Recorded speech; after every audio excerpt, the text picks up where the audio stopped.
This video is going to be about the truth regarding the vaccine issue because there's way too much propaganda out there. They're said to be safe, effective, and a miracle of modern medicine, but what real research shows is that is completely not the case. When you look at vaccines, it doesn't take a rocket scientist to understand that they are playing a huge part in autism and all kinds of other neurodevelopmental dysfunctions. You're probably going to expect some type of nervous system issue if you're injecting neurotoxic mercury and aluminum into your body with every single vaccine. And this mercury and aluminum is not in safe levels. Some flu shots contain 50,000 parts per billion of mercury. And keep in mind, the EPA set the safe standard of drinking levels for mercury at 1 part per billion. And in regards to aluminum, which is just as bad if not worse than mercury, the standard shot contains between 200 and 500 micrograms of it. That ain't good.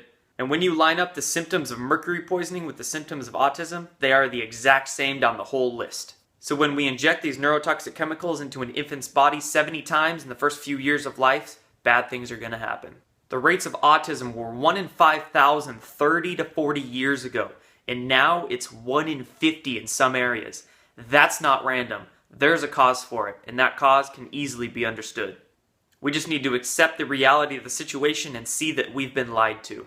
And also, speaking of their effectiveness, they're not effective at all. With all the modern day outbreaks we see of things like measles and whooping cough, 90 to 95% of these kids that get these diseases were vaccinated for them in the first place. These vaccines are failing. Not even failing, they were never meant to work as they were promised in the first place. And really, when you look at the history of it, all of these diseases declined from 98 to 99% in the mid-1900s before the vaccines were even introduced.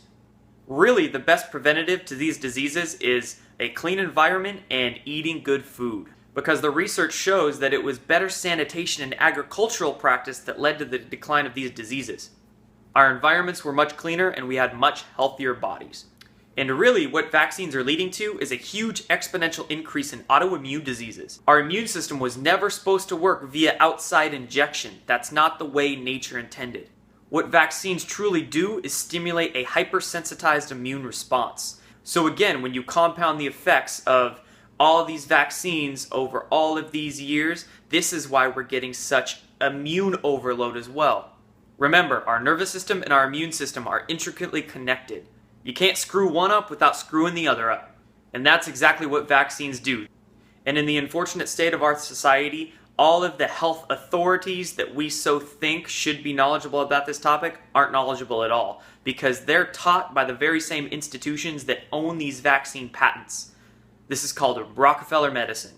So the same people that set up the education institutions, set up the medical institutions, and the pharmaceutical companies themselves. Do you think they're going to want to teach the truth? So that's why we have to self-educate and self-research. Thanks for watching my video. I'll post a bunch of scientific links with it. Comment on this, like and subscribe to my page, and stay tuned because I'll be releasing a lot more videos soon. Peace!